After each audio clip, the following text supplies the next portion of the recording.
Hello and welcome to my channel, I Win to Lose Gaming. Furina has been one of the most impactful characters in Genshin Impact history, and this video will serve as an updated guide for Furina.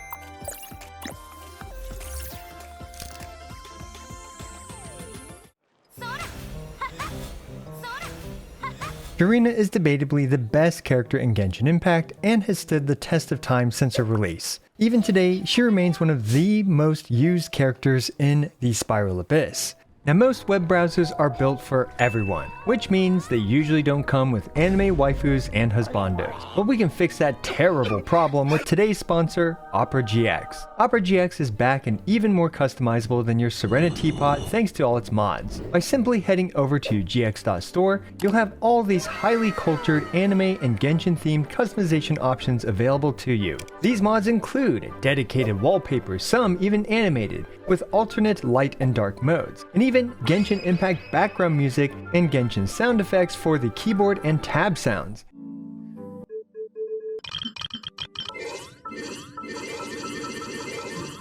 With custom UI fonts, icons, and even a custom Opera GX icon, because your browser deserves an upgrade as much as your artifacts do.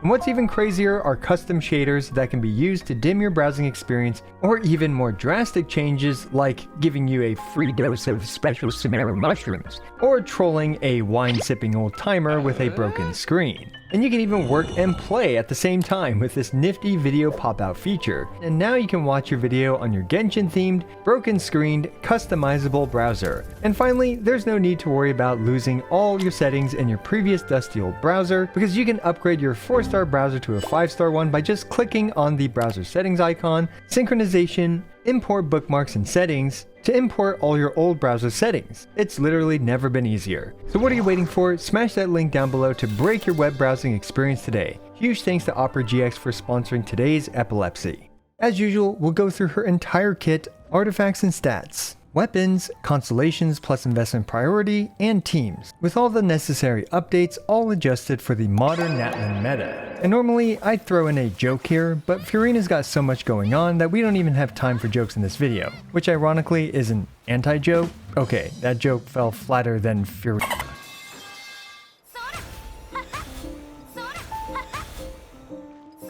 Furina primarily functions as a buffer, off-field DPS and hydro applicator, and she can even serve as an emergency healer when necessary. Now for Furina's kit, Furina has two modes, Usha and Numa, where she even has different outfits for each. Her Usha mode summons 3 little critters which do some very solid off-field damage, and they attack autonomously. Most of the time Furina will be in this state. And unlike Xingqiu or Yelan, Furina's Salon Solitaire will auto-attack regardless of whether you spam basic attacks. Meanwhile, her Numa mode summons the Singer of Many Waters, which heals the active character. So yeah, that's a really quick, high-level overview of her kit, and this next part is from my Constellations 0 showcase, which does a pretty good job breaking down the nitty-gritty of her kit. Timestamps will be down below if you want to skip this part. Anyway, starting with her basic attack, Soloist's Solicitation.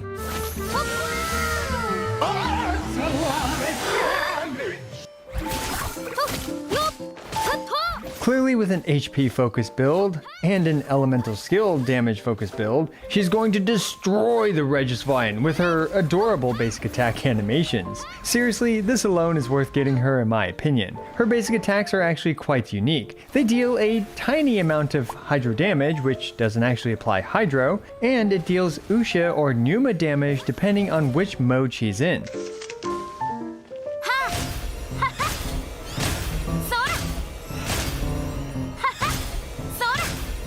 As for her charge attack, besides its extremely dazzling animation, actually makes her switch modes between her Usha and Numa modes. Switching between her Usha and Numa modes will change which version of her elemental skill is active, which is the perfect intermission to talk about her elemental skill, Salon Solitaire. Her elemental skill is the most sophisticated performance in all of Teyvat, starring the Salon Solitaire trio, the ever most chivalrous octopus, Gentil Homme Osher, the most reliable of seahorses, Superintendente Cheval Marine, and the pinnacle of elegance, Mademoiselle Crabalata. Let's see what this ensemble of talented sea creatures can do.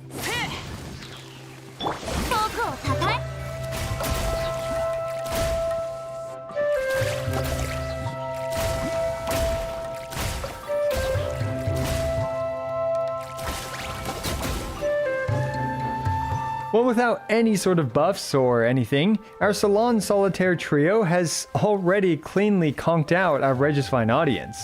And Furina can use her charge attack to switch to the Pneuma mode, which brings in the backup actor, Singer of Many Waters, who will heal the on-field character.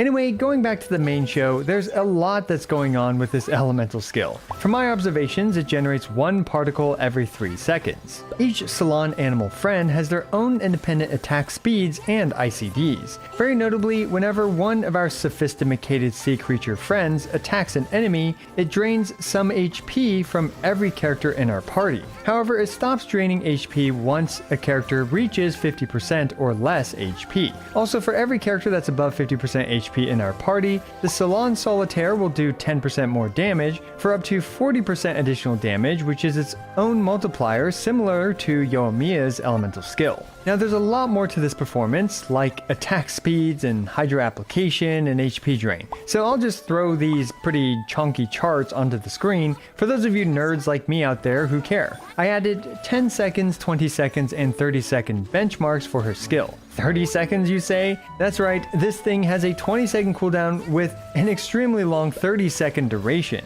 I should also mention that the Singer of Many Waters, aka the healing mode, doesn't deal any damage to the enemy or apply any hydro or generate any particles. Literally all it does is heal the on-field character. Now another great attribute of the Salon members is that they don't tether you to Circle Impact, and they follow you extremely far, pretty much anywhere you go. Their targeting also feels very reliable.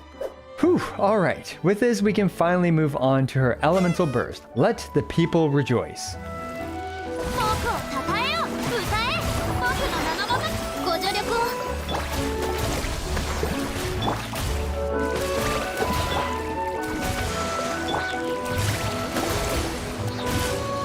Her Elemental Burst does a lot of stuff, with the most important part being that she provides bonus damage based on the percentage of max HP lost or gained during her Elemental Burst. Losing or gaining 1% of HP on any of your characters leads to a stack of fanfare. With 300 max fanfare and each stack at burst level 10 providing 0.25% bonus damage, this means that Furina's bursts can provide up to 75% bonus damage to your entire team, including off-field characters. With the HP draining from her elemental skill and some healing from a teammate, you can expect to build a lot of fanfare stacks. You also gain some healing percent bonus based on your fanfare stacks as well.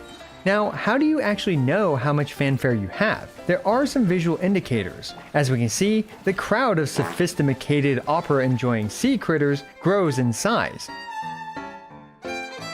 Finally, at 300 fanfare, a whooshing glittery animation appears, which honestly whooshes past me a lot because it's a bit hard to see.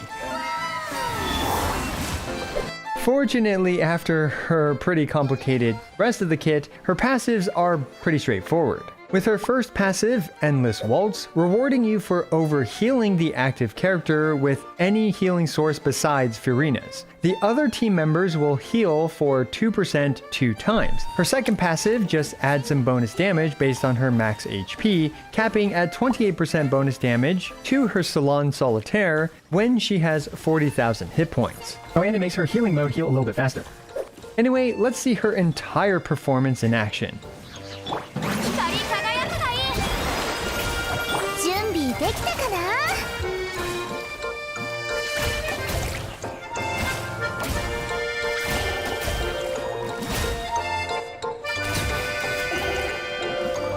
Well, we all knew our Registfine audience wasn't going to be able to sit through this entire performance. In this example, I used Barbara's Super Omega Party Heal to heal the entire party, which instantly built up the fanfare stacks to 300. And with a clamorous audience, Mademoiselle Crabalata was motivated to hit for 33,527 damage compared to the 0 fanfare Mademoiselle Crabalata from earlier, which hit for 25,282 damage.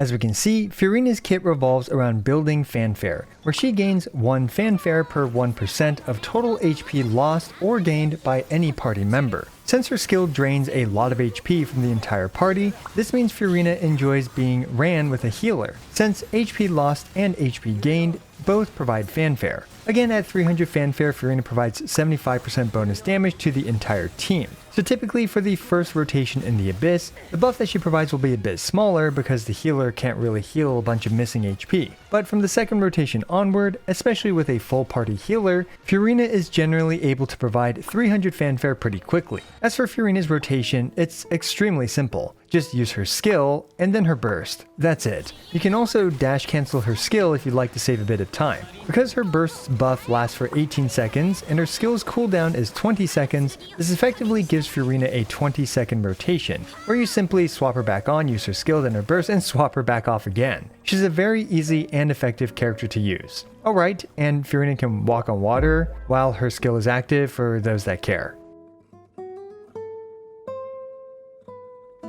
For her talent priority, I'd prioritize crowning both her skill and her burst to maximize her off-field damage and her team buff respectively. You don't need to level her basic attacks at all, at least not until Constellation 6. Also, I wasn't sure where to put this in this guide video, but be sure to prioritize leveling Furina up to level 90. Since she scales off of HP, she gains much more from leveling up to 90 in comparison to attack scaling characters.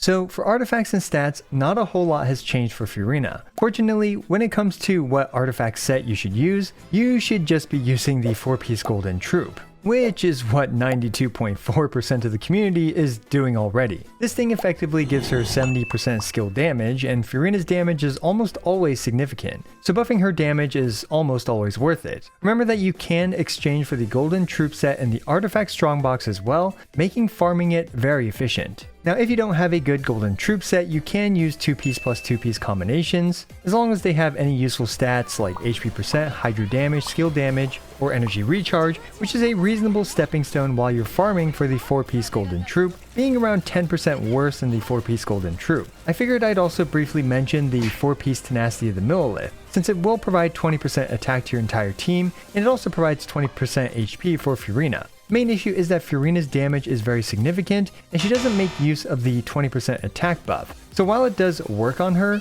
barring some nuke showcase, I don't recommend using the 4-piece tenacity of the Millilith. One last set that's barely worth talking about is the 4-piece Cinder City. With a Natlan character, Furina can get about 6 to 12 energy, which lowers her energy requirements. But considering that Furina can only provide up to 12% bonus damage to the team through the Cinder City set, I don't really recommend it. As for stats, main stats, and substats, we need to talk about energy recharge first. Energy recharge is always a moving target. Sometimes you need as little as 30% energy recharge with, for example, enemy particles. Other times you can need up to 250% energy recharge with Furina as the sole Hydro character plus Favonius. As for double Hydro, one example might be around 150-ish% energy recharge, which tends to work for most new Valette teams. It also depends on whether any character in your party has Favonius as well. So as usual, experiment a bit with your team to figure out how much energy recharge you'll need for your specific setup. With this in mind, let's talk about main stats. For the timepiece, it's usually going to be an HP percent timepiece, since you tend to be able to get enough energy recharge substats to fulfill her energy requirements.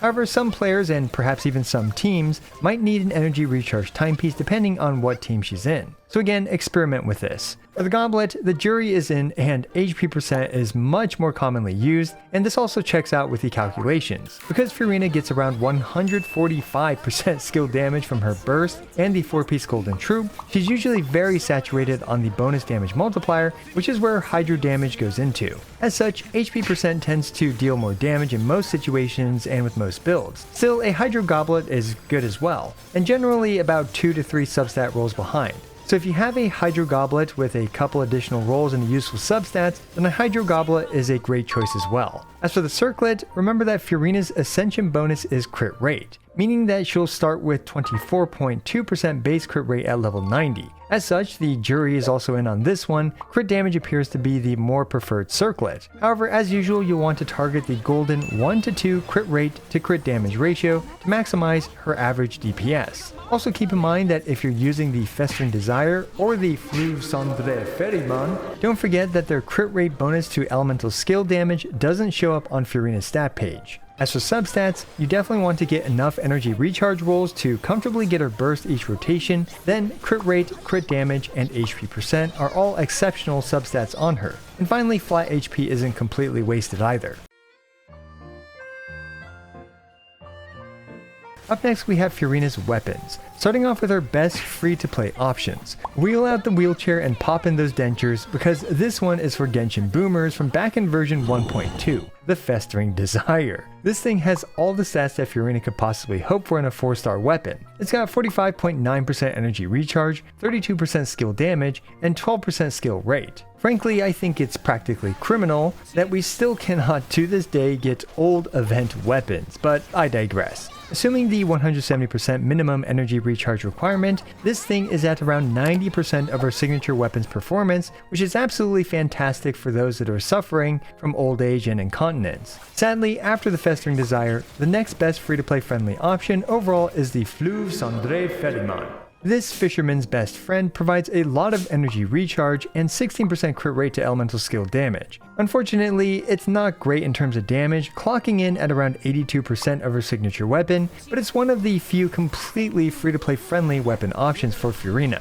Next, I'd say for free-to-play players we have the Favonius Sword. This thing is nice because it provides energy to the entire team and should also completely solve her own energy issues. However, it loses too much damage, and as such I've only given it a 2.5 slime rating, 1 extra slime over 1.5 slime for its team supporting capabilities. Now, if you're willing to swipe that credit card, Furina gets many better weapon options. Needless to say, her signature weapon, Splendor of Tranquil Waters, not only looks fantastic on her, it's also, with the 170% energy recharge baseline restriction, her best option, around 10% better than the Festering Desire. Her signature weapon provides a massive 88.2% crit damage, which is great for her since her base attack is a completely useless stat on her, at least until she's at Constellation 6. Also, if your Furina doesn't have any energy recharge issues, like on certain teams, or if you get her Constellation 4, then her signature weapon improves by another 16% thanks to those additional substats going into more offensive stats. Now, another 5-star weapon worth talking about that's actually pretty solid on her, but very few people will use it on her due to the lack of pretty much anyone owning this weapon, is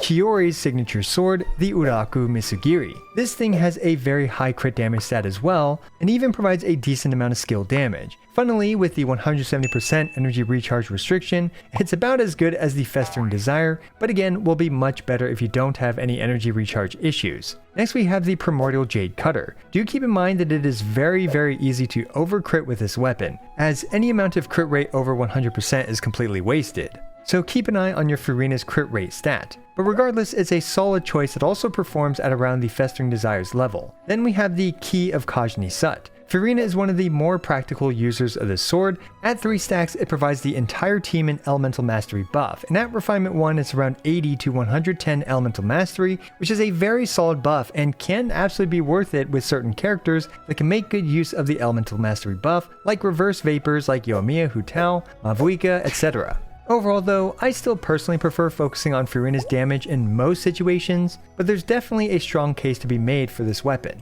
Up next we have the Battle Pass weapon, the Wolf Fang. Basically it gives a bunch of crit rate. At Refinement 1, it's honestly not all that impressive, but at Refinement 5, it's at around 94% of her signature weapon. Just keep an eye on overcrit, as it is very easy to overcrit with this thing. If you do plan on getting this weapon for Furina, getting refinements on this is worth it if you're a regular Battle Pass purchaser. Then we have various other 5-star stat sticks like the Light of Foliar Incision and some others which honestly this far down the list aren't really worth talking about, but we also have the Dock Hands, which has HP percent as a substat. And for certain teams where Elemental Mastery is useful on Furina, like Nilo Bloom, Taser, or I guess Forward Vape with Furina, then the Dock Hands is a usable choice, but at this point I just recommend the Fleuve Cendré Ferryman for most situations. There are a few more weapons in this list, so feel free to take a look at the charts as needed. And not much has changed when it comes to her constellations. In terms of her investment priority, I personally recommend going for her constellations 1 and 2 before her signature weapon. These both not only drastically increase her own damage, but also improves her team's damage as well. Constellation 1 increases her fanfare limit to 400, which means it goes from a 75% max bonus damage buff to a 100% max bonus damage buff. She also starts with 150 fanfare, which just improves her buff. Constellation 2 is a great constellation as now you gain 200% fanfare generation, which makes it very easy to max out Furina's fanfare. Not only that, but any fanfare generated over the max fanfare increases Furina's HP, which increases her own damage significantly. Constellation 3 adds 3 levels to her burst, which improves her buff from 100% bonus damage to 124% bonus damage. Granted, this one doesn't have any other additional benefits besides this, so in my opinion it's not quite as worth it as Constellations 1 and 2, but it's still a great constellation. Constellation 4 effectively solves Furina's energy issues, which allows her to just dump all those substats into HP percent and crit. Constellation 5 adds 3 levels to her skill, which improves her Salon Solitaire's damage, and Constellation 6 makes Furina a viable main DPS. Generally, people use Forward Vape Plunge Furina at Constellation 6. Now back in the day, Constellation 6 Furina was one of the best DPS characters in the game. Nowadays, she's still really strong, but the Natlan cast at Constellation 6 are honestly a whole new level of power creep for whales. But this literally only applies to the less than 1% of whales out there. So yeah, I personally prioritize Constellations 1 and 2 over her signature weapon. As for Constellation 3 versus her signature, it's a bit harder to say, and it kind of depends on your preferences, but I'd go for her signature personally. Okay, so the team section is a bit challenging because Furina works on way too many teams. Just know that you are able to swap out various slots with alternatives, so I won't be covering every possible option because that simply won't be possible. I'll also be referencing Abyss data from YS Helper for this section. And the most popular Furina team as of lately, or I guess, just forever, is with Neuvillette. And you can even use Shilinen as the healer now, which means you just mega buff Neuvillette's damage through the stratosphere with Kazuha, Shilinen, and Furina. There are of course many alternatives, such as swapping out Shilinen for Baizhu or Charlotte, but you'll do a lot less damage in doing so. And besides Neuvillette, the next most popular Furina team for the Abyss is a Plunge Xiao team. Xiao, Shenyuan, Furina, and Farazan hyper buffs Xiao's damage, where he will be able to carry your team. In 7th place, we have Hu Tao, Citlali, Yelan, and Furina. This team simply hyper buffs Hu Tao's damage, where you'll get some pretty insane melts against enemies that can be frozen. In 9th place, we have a Vape Mavuika team with Mavuika, Shilinen, Furina, and Bennett. Because Mavuika doesn't apply a ton of pyro, Mavuika is still able to get a lot of vapes with just Furina's hydro application. Needless to say, Furina works very well with Chaska and with various other combinations of Petch elements for Chaska to obliterate everything. And in 14th, we have this Raiden Taser team. This one looks interesting to me and is not something I would have come up with, but I'm sure it works just fine. In 17th, this demonstrates that Furina can be used in a Nilo Bloom team, because why not? She's Hydro, she applies a very solid amount of Hydro, which is something that Nilo appreciates. Granted, this team is pretty reckless, but it should work fine in AoE situations. Now, here's a more free-to-play friendly team with a character like, for example, Kazuha or Sucrose, Bennett, Xiangling, and Furina. If either Furina or Xiangling are vaping, you can expect some pretty darn solid damage. Okay, so if you can't tell by now, Furina works on pretty much any team that can slot in a Hydro character. A few more that I wanted to point out, much to the chagrin of the editor, is Wanderer, who really appreciates the massive bonus damage. We have main DPS Geo teams like Noelle, Ito, and Shilinen, who all appreciate the bonus damage from Furina. Navia is another special case because she also appreciates the additional Hydro application for Crystallize. And we have Mono Hydro Kokomi teams who can heal the entire team while driving, for example, Xingqiu, Yelan, and Furina to do more damage. Mizuki and Taser related teams also utilize Furina well because, well, you need Hydro to Taser. Freeze teams like Ayaka and Risley because the massive damage bonus and consistent Hydro for freezing is good for them. Finally, we have Quick Bloom carries like Alhaitham and Sino who also appreciate Furina. So yeah, she works with almost every DPS character in the game, and at this point it'd be easier to talk about the characters she doesn't work well with. One popular character who no one seems to be using Furina with is Arlecchino. Arlecchino is pretty squishy and can't be healed by others, which also makes Fanfare less efficient, and using Arlecchino at 50% HP is pretty rough. Not only that, but Arlecchino works perfectly with Yelan and Xingqiu. We also have burning teams like to even remove Dendro from the enemy, which really devastates Kanisha's and Emily's damage output. There's also Milani, who doesn't like having the Pyro removed from the enemy for obvious reasons. So yeah, characters that don't like Pyro being removed don't enjoy having Furina on their team. In a similar vein, reverse melt characters like Ganyu, who also don't want Pyro to be removed, struggle a bit with Furina, but Ganyu can of course be played in a freeze team, so I guess never mind. Now a couple honorable mentions include Yoimiya, who Furina's Hydro application is barely able to keep up with for Yoimiya to vape. It's a bit finicky, but it does work. Linny can also do well with Furina because if he vapes, it compensates for the lack of pyro being on the enemy, and Linny will still appreciate the massive amounts of bonus damage. Granted, most people prefer playing Linny in more mono pyro comps. Linny plus Furina is still a viable choice. Finally, you can use Constellation 6 Plunge Furina, but yeah, that's for whales, and it is a difficult playstyle all things considered. So hopefully that covers most of the teams you can use with Furina. As we can see, she works on the majority of teams and is one of the most universal characters in the game. Let me know if I missed your favorite Furina team down below. So yeah, that about does it for this ultimate updated guide for Furina. Let me know if I missed anything, and also let me know if you plan to pull for her with her rerun. Also, don't forget to check out today's sponsor, Opera GX, down below. They really do have a cool, nifty browser with all the fanfare you could possibly hope for, completely for free. As always, I appreciate every single one of you. This is I Went to Lose, signing out.